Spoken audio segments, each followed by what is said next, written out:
Las mujeres judías en el mundo antiguo, eran prácticamente invisibles y no tenían ni poder ni importancia alguna para casi nadie. Es por ello que resulta decidor e increíble que la Santísima Virgen María, y su prima, Santa Isabel, en los principios del Nuevo Testamento, se presentaran como mujeres totalmente entregadas a la voluntad de Dios, e iluminadas por el Espíritu. Pues recordemos que la historia de la salvación comienza cuando el arcángel Gabriel visita a San Zacarías, un rabino, teólogo y estudioso de las Santas Escrituras, que en teoría jamás debiese haberse sorprendido que un ángel del Señor le hubiese profetizado que sería padre en su vejez. Porque él conocía la historia de los ancianos Abraham y Sara, patriarcas del pueblo judío, que miles de años antes se habían mostrado incrédulos cuando un ángel les había predicho el nacimiento de Isaac en sus últimos años de vida. Es por ello que destacamos tanto la actitud y aptitud de la Santísima Virgen María.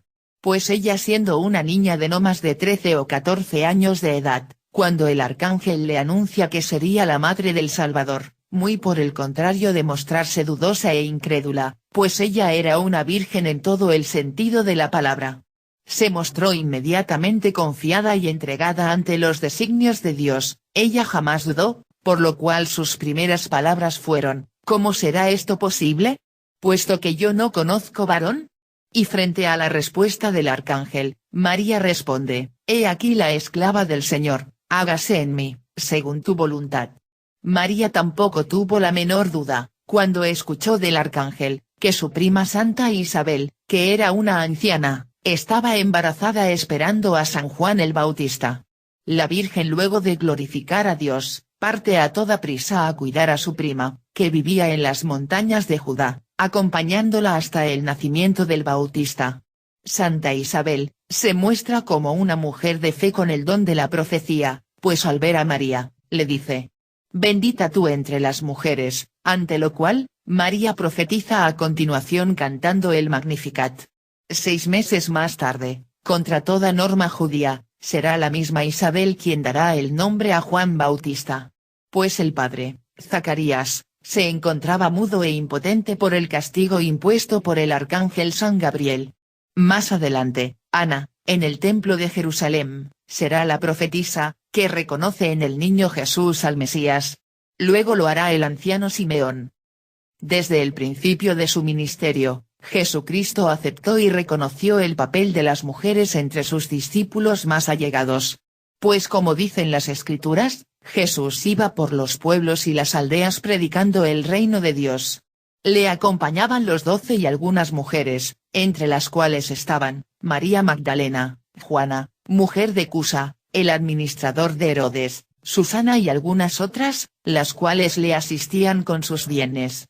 Estas damas de la fe, patrocinaron económicamente la misión del Salvador en Galilea. Y así Jesús da la bienvenida a las discípulas mujeres en su entorno para que escucharan sus enseñanzas sobre Dios en medio de los discípulos varones. Esto era aberrante en el mundo judío antiguo, ya que las mujeres normalmente no podían dirigirse a los hombres en público, y mucho menos andar por los caminos junto con ellos.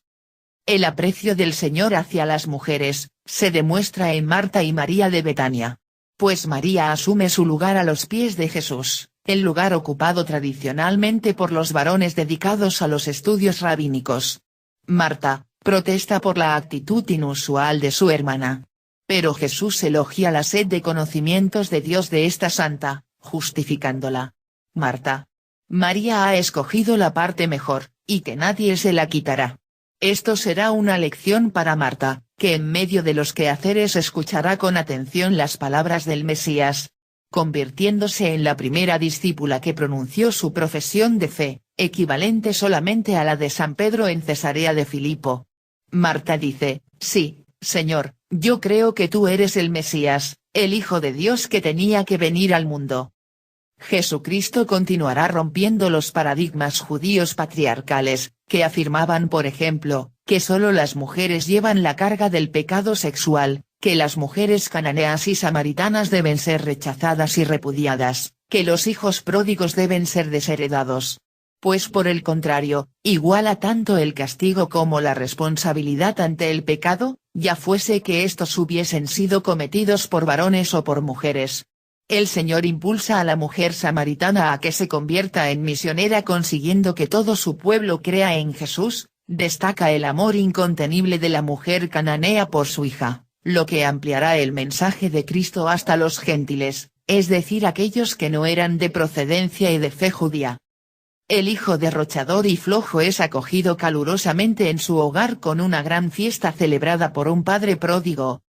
La igualdad de la llamada al apostolado de las mujeres junto con sus hermanos varones se destaca aún más en los relatos de la resurrección de Jesucristo, porque la proclamación de este hecho se basa fundamentalmente en el testimonio de las discípulas, que fueron las primeras testigos de la derrota de la muerte por parte de Cristo. Los 4 evangelios muestran a María Magdalena, Juana, María la madre de Santiago y José, Salomé y las otras mujeres discípulas que acompañaron a Jesús hasta su muerte, ungieron y enterraron su cuerpo, siendo también las primeras testigos de que la tumba estaba vacía, y finalmente experimentaron su presencia ya resucitado. El hecho de que el mensaje de la resurrección fuera entregado primero a las mujeres es la prueba más rotunda de la verdad acerca de la resurrección de Jesucristo. Porque, si las Santas Escrituras hubieran sido inventadas por los apóstoles varones, como muchos detractores lo afirman, entonces jamás hubieran incluido los testimonios de mujeres, porque hubiesen quedado en ridículo frente a la sociedad de su tiempo, pues ellas eran rechazadas y anuladas como testigos ante la ley. Más veracidad aún otorgan a la resurrección de Cristo, que los apóstoles no creyeron en el mensaje de las testigos encabezadas por la apóstol María Magdalena. Pero, a diferencia de lo que ocurre en el judaísmo, una vez que el propio Jesucristo se presentó en cuerpo y alma ante los discípulos, se demostró la veracidad de las palabras de las mujeres, que desde entonces tendrían un papel preponderante y silencioso, en crecimiento por los siguientes 20 años. De tal forma que en la carta de San Pablo a los Romanos, 15 años más tarde de la resurrección de Cristo, 10 de los 29 líderes eclesiásticos en la iglesia primitiva eran mujeres.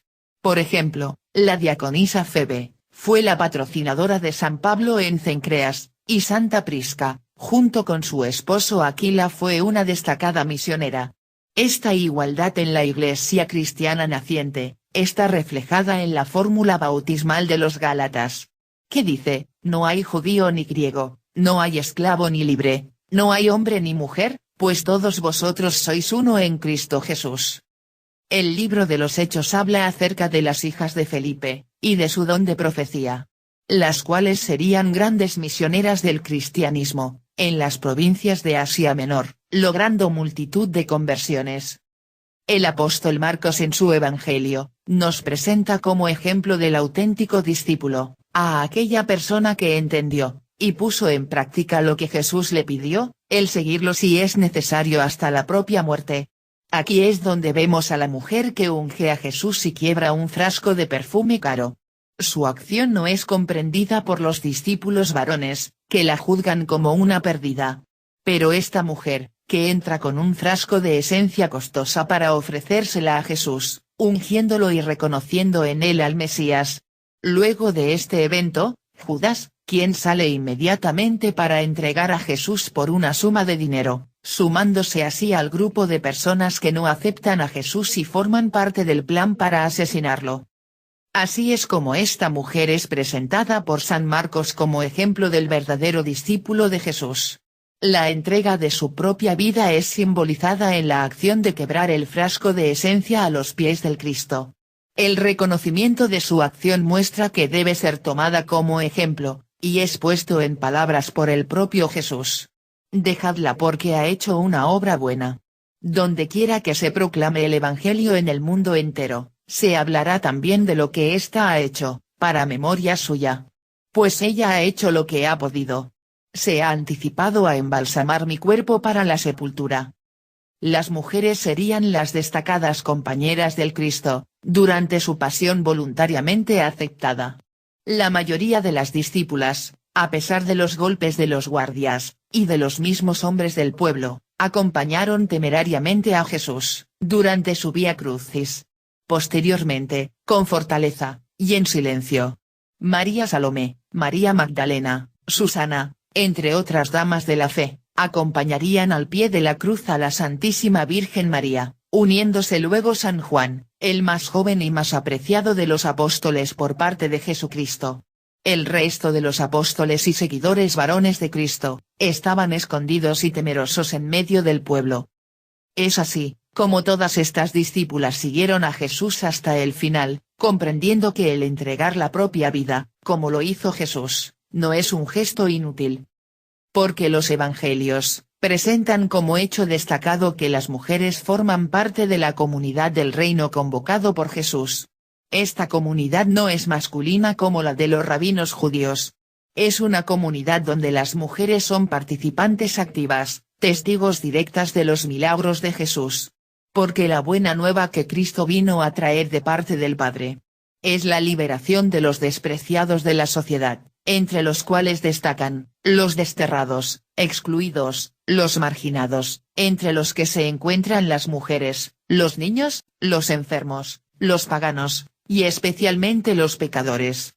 Porque Cristo reconoce en los más menospreciados, a los hijos de Dios poseedores de una riqueza espiritual, que los más afortunados de la sociedad, carecen completamente.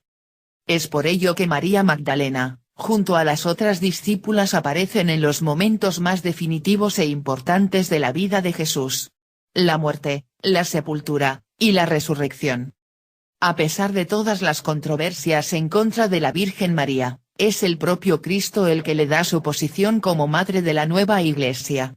Porque unos pocos minutos antes de morir él le pidió a María que se quedara con el grupo de seguidores, como madre, como maestra. Porque en el momento que la nombra como madre del apóstol amado, San Juan, y a San Juan como hijo de la Virgen María, entonces en él estaban representados todos los otros apóstoles, porque María tendría que permanecer al lado de Juan, quien era uno de los 12 elegidos por Cristo para conformar la primera comunidad de dirigentes de la nueva fe cristiana. La Virgen tendría que permanecer entre ellos durante los primeros años del cristianismo. Sabemos bien que, al llegar la hora de Jesús, y ante los dolorosos hechos de su pasión, las damas que lo habían seguido desde Galilea no escaparon temerosas a esconderse, como lo hicieron los varones, al contrario, ellas lo acompañaban, mirando de lejos cuanto sucedía.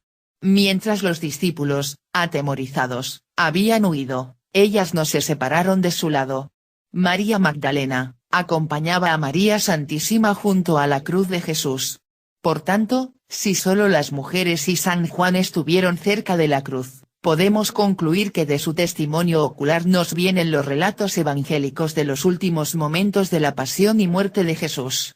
Pasado el día de descanso tras la muerte de Jesús, las discípulas son las primeras que se mueven por él. Pues en la oscuridad, casi de madrugada se acercan al sepulcro, habiendo preparado especies y aromas para ungir el cuerpo, según la costumbre judía. Son ellas las primeras en saber de la resurrección. Y muchas mujeres que habían seguido a Jesús desde Galilea para servirle, estaban allí, mirando de lejos, entre las cuales estaban María Magdalena, María la madre de Jacobo y de José, y la madre de los hijos de Zebedeo. Había también unas mujeres mirando de lejos, y había muchas otras que habían subido con él a Jerusalén. Luego de la resurrección, una vez instruidas las mujeres por lo que les habían dicho los ángeles, volvieron a toda prisa a referirlo a los otros discípulos. Por esto sigue, entonces se acordaron de las palabras de él y salieron del sepulcro y fueron a contar todo esto a los 11, y a todos los demás. Como la mujer había sido en otro tiempo la causa de la muerte de la humanidad, ahora es la primera elegida para anunciar a todos el gran misterio de la resurrección y de la restauración de la nueva alianza con Dios. El primer día de la semana, María Magdalena acude de madrugada al sepulcro, cuando todavía estaba oscuro, y ve la piedra quitada del sepulcro. Echa a correr y llega a Simón Pedro y al otro discípulo a quien Jesús quería, y les dice, se han llevado del sepulcro al Señor, y no sabemos dónde le han puesto. Estaba María junto al sepulcro fuera llorando. Y mientras lloraba se inclinó hacia el sepulcro y vio dos ángeles de blanco, sentados donde había estado el cuerpo de Jesús, uno a la cabecera y otro a los pies. Ellos le dicen: «Mujer, ¿por qué lloras?». Ella les respondió: «Porque se han llevado a mi Señor, y no sé dónde le han puesto». Dicho esto, se volvió y vio a Jesús de pie, pero no sabía que era Jesús. Entonces, le dice Jesús: «Mujer, ¿por qué lloras? ¿A quién buscas?». Ella, pensando que era el encargado del huerto, le dice: «Señor, si tú lo has llevado, dime dónde le has puesto, y yo me lo llevaré». Jesús le dice: «María». Ella se vuelve y le dice en hebreo: «Rabboni». ¿Qué quiere decir, maestro? Jesús le dice: «Deja de tocarme, que todavía no he subido al Padre. Pero vete a mis hermanos, y diles: subo a mi Padre y a vuestro Padre, a mi Dios y a vuestro Dios». Fue María Magdalena y dijo a los discípulos: «He visto al Señor, dichosos los que no han visto y han creído». María Magdalena, al ir a hablar con los apóstoles, acude a dar testimonio de su experiencia: «Yo he encontrado al Señor, Él me ha hablado».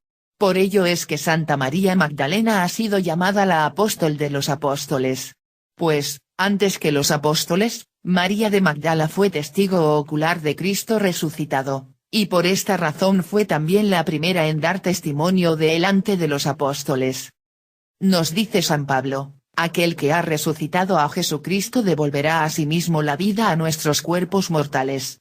Cristo, al celebrar la Pascua en la Última Cena, dio a la conmemoración tradicional de la liberación del pueblo judío un sentido nuevo y mucho más amplio. No es a un pueblo, una nación aislada a quien Él libera, sino al mundo entero, al que prepara para el reino de los cielos. La Pascua de Resurrección, es el hombre llamado a su dignidad más grande. ¿Cómo no alegrarse por la victoria de aquel que tan injustamente fue condenado a la pasión martirial más terrible y a la muerte en la cruz? Por la victoria de aquel que anteriormente fue flagelado, abofeteado, golpeado, ensuciado, con tanta inhumana crueldad.